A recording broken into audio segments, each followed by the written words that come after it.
ನಮಸ್ತೆ students. So ಇವಾಗ ನಾವು ಕನ್ಸೈನ್ಮೆಂಟ್ ಚಾಪ್ಟರ್ನ ಡಿಸ್ಕಸ್ ಮಾಡೋಣ. ಕನ್ಸೈನ್ಮೆಂಟ್ ಅಲ್ಲಿ ಫಸ್ಟ್ ನಾವು unsold goods or closing stock ನ ಕ್ಯಾಲ್ಕುಲೇಟ್ ಮಾಡಬೇಕು.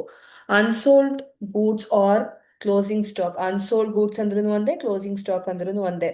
ಸೊ ಅದ್ರದ್ದು ಫಾರ್ಮ್ಯಾಟ್ ನ ಇಲ್ಲಿ ಎಕ್ಸ್ಪ್ಲೈನ್ ಮಾಡಿದ್ದೆ, ಇಲ್ಲಿ ಡ್ರಾಫ್ಟ್ ಮಾಡಿದೀನಿ, ಅದನ್ನ ಸ್ಟೆಪ್ ಬೈ ಸ್ಟೆಪ್ ಎಕ್ಸ್ಪ್ಲೈನ್ ಮಾಡ್ತೀನಿ.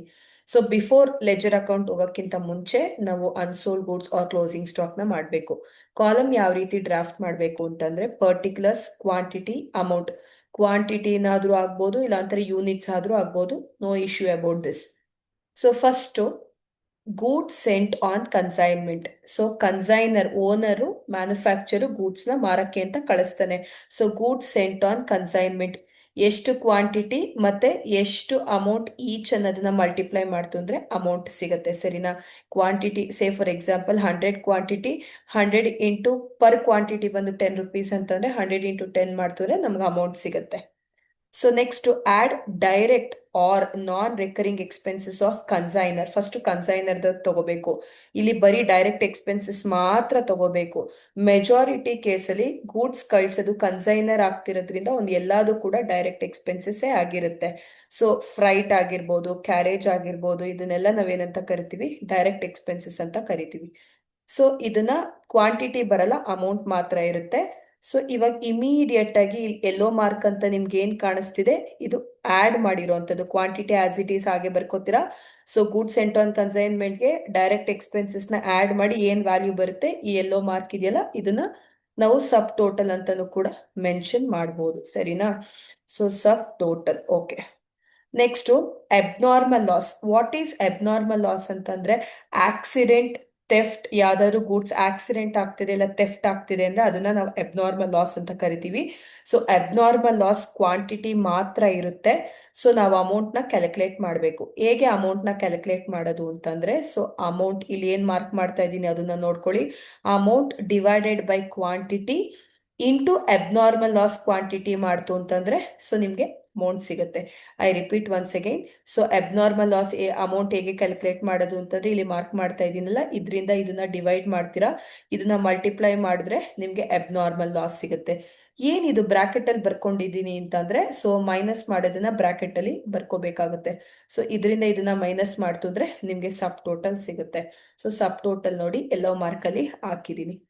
ಸೊ ಇದಾದ್ಮೇಲೆ ನೆಕ್ಸ್ಟ್ ಇಷ್ಟೋ ತನಕ ನಾವು ಡಿಸ್ಕಸ್ ಮಾಡಿರೋದು ಕನ್ಸೈನರ್ದು.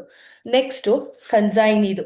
ಕನ್ಸೈನಿದು ಡೈರೆಕ್ಟ್ ಮತ್ತೆ ಇಂಡೈರೆಕ್ಟ್ ಎರಡೂ ಕ್ವೆಶನ್ ಅಲ್ಲಿ ಕೊಟ್ಟಿರ್ತಾರೆ. ಬರೀ ನಾವು ಡೈರೆಕ್ಟ್ ಇಲ್ಲ ನಾನ್ ರೆಕರಿಂಗ್ ಎಕ್ಸ್ಪೆನ್ಸಸ್ ಮಾತ್ರನೇ ತಗೋಬೇಕು.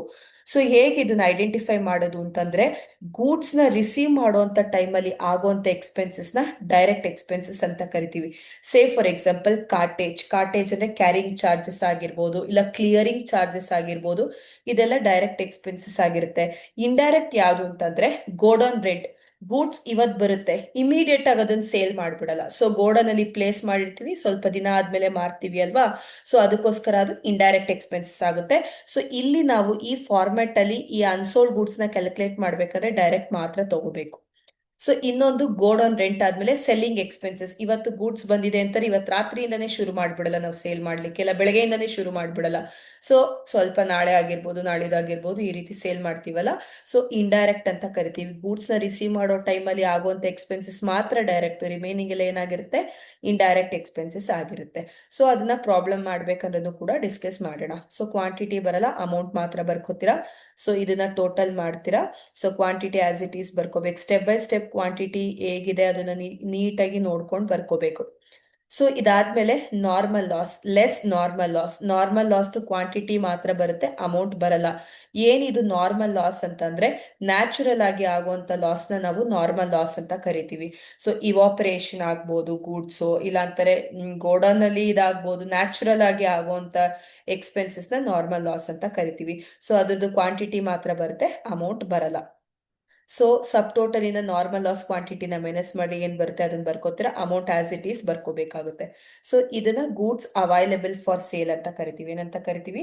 ಗೂಡ್ಸ್ ಅವೈಲೇಬಲ್ ಫಾರ್ ಸೇಲ್ ಅಂತ ಕರಿತೀವಿ. ಸೊ ಇದರಿಂದ ಸೇಲ್ಸ್ ನ ಮೈನಸ್ ಮಾಡೋಣ. ಇದರಿಂದ ಸೇಲ್ಸ್ ನ ಮೈನಸ್ ಮಾಡಬೇಕಾಗುತ್ತೆ. ಎಷ್ಟು ಕ್ವಾಂಟಿಟಿ, ಎಷ್ಟು ಗೂಡ್ಸ್ ನ ಸೇಲ್ ಮಾಡಿದ್ದಾರೆ ಅನ್ನೋದನ್ನ ಮೈನಸ್ ಮಾಡಬೇಕಾಗುತ್ತೆ. ಮೈನಸ್ ಮಾಡ ಅಂದ್ರೆ ಇದು ಅಮೌಂಟ್ ಏನ್ ಬೇಡ. So goods available for sale ಇಂದ ಸೇಲ್ಸ್ ನ ಮೈನಸ್ ಮಾಡ್ತು ಅಂತಂದ್ರೆ ಲೆಫ್ಟ್ ಆಗಿರುವಂತ ಗೂಡ್ಸ್ ನ ನಾವು ಅನ್ಸೋಲ್ಡ್ ಅಂತ ಕರಿತೀವಿ. ಸೇ ಫಾರ್ ಎಕ್ಸಾಂಪಲ್ ಇದು 100 ಅನ್ಕೊಳ್ಳಿ.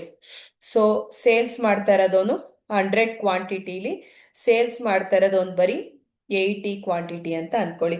ಸೊ 100 ಅಲ್ಲಿ 80 ಮಾತ್ರ ಸೇಲ್ ಮಾಡ್ತಾ ಇತ್ತು ಅಂತಂದ್ರೆ ರಿಮೈನಿಂಗ್ ಎಷ್ಟು ಉಳಿಯುತ್ತೆ? 20. ಈ 20ನ ನಾವೇನಂತ ಕರಿತೀವಿ? ಅನ್ಸೋಲ್ಡ್ ಆರ್ ಕ್ಲೋಸಿಂಗ್ ಸ್ಟಾಕ್ ಅಂತ ಕರಿತೀವಿ. ಸೊ ಇದು ಜಸ್ಟ್ ಸ್ಮಾಲ್ ಎಕ್ಸಾಂಪಲ್ ಕೊಟ್ಟಿರುವಂತದ್ದು. ಸೊ ಇವಾಗ ಇಲ್ಲಿ ಅಮೌಂಟ್ ನ ಕ್ಯಾಲ್ಕುಲೇಟ್ ಮಾಡಬೇಕು. ಬರೀ ಇದು ಸಿಕ್ತು. ಇದು ಅಮೌಂಟ್ ಹೇಗೆ ಕ್ಯಾಲ್ಕುಲೇಟ್ ಮಾಡೋದು ಅಂತಂದ್ರೆ ಇದರಿಂದ ಇಲ್ಲಿ ಮಾರ್ಕ್ ಮಾಡ್ತಾ ಇದೀನಿ ನೋಡಿ, ಇದರಿಂದ ಇದನ್ನ ಡಿವೈಡ್ ಮಾಡ್ತೀರಾ, ಇದನ್ನ ಮಲ್ಟಿಪ್ಲೈ ಮಾಡ್ತು ಅಂದ್ರೆ ಅಮೌಂಟ್ ಸಿಗುತ್ತೆ. ರಿಪೀಟ್ ಒನ್ಸ್ ಅಗೈನ್, ಇದರಿಂದ ಇದನ್ನ ಡಿವೈಡ್ ಮಾಡ್ತೀರಾ, ಸೊ ಇದನ್ನ ಮಲ್ಟಿಪ್ಲೈ ಮಾಡ್ತು ಅಂದ್ರೆ ಈ ಅಮೌಂಟ್ ಸಿಗುತ್ತೆ. ಸೊ ಇಷ್ಟನ್ನು ಕೂಡ ನಾವು format for calculating unsold or closing stock ಅಂದ್ರೆ ಕನ್ಸೈನ್ಮೆಂಟ್ ಅಲ್ಲಿ ಲೆಜರ್ ಅಕೌಂಟ್ ಮಾಡಕ್ಕಿಂತ ಮುಂಚೆ ಮಾಡ್ಬೇಕಾಗಿರುವಂತದ್ದು ಇದು. ಸೊ ಲೆಜರ್ ಅಕೌಂಟ್ ಅಂತಂದ್ರೆ ಯಾವ್ದ್ಯಾವ್ದು ಲೆಜರ್ ಅಕೌಂಟ್ಸ್ ನ ಪ್ರಿಪೇರ್ ಮಾಡಬೇಕು ಅಂತಂದ್ರೆ 4 ಲೆಜರ್ ಅಕೌಂಟ್ಸ್. ಅದರಲ್ಲಿ ಮೇಜರ್ ಆಗಿ ಫಸ್ಟ್ 3 ಮಾತ್ರ ಮಾಡಬೇಕು. ಕನ್ಸೈನ್ಮೆಂಟ್ ಅಕೌಂಟ್ ಮ್ಯಾಂಡೇಟರಿ ಮಾಡಲೇಬೇಕು. Consignee account, goods sent on consignment account ನ ಮಾಡಬೇಕು. Abnormal loss related items, abnormal loss related ಇದ್ರೆ ಮಾತ್ರ ಈ ಅಕೌಂಟ್ ಬರೋದು. ಇಲ್ಲ ಅಂತಂದ್ರೆ ಸೊ ಈ ಅಕೌಂಟ್ ನ ನಾವು ಮಾಡೋಂಗಿಲ್ಲ. ಸೊ ಇಷ್ಟು ಕೂಡ format of unsold goods or closing stock ಮತ್ತೆ ಯಾವ್ಯಾವ ಲೆಜರ್ ಅಕೌಂಟ್ಸ್ ನ ಪ್ರಿಪೇರ್ ಮಾಡಬೇಕು ಅಂತ ಮಾತ್ರನೇ ಡಿಸ್ಕಸ್ ಮಾಡಿರುವಂತದ್ದು ಸ್ಟೂಡೆಂಟ್ಸ್. ಸೊ ರಿಮೈನಿಂಗ್ ನ ನೆಕ್ಸ್ಟ್ ಕ್ಲಾಸ್, ನೆಕ್ಸ್ಟ್ ವಿಡಿಯೋಸ್ ಅಲ್ಲಿ ಡಿಸ್ಕಸ್ ಮಾಡೋಣ. Thank you.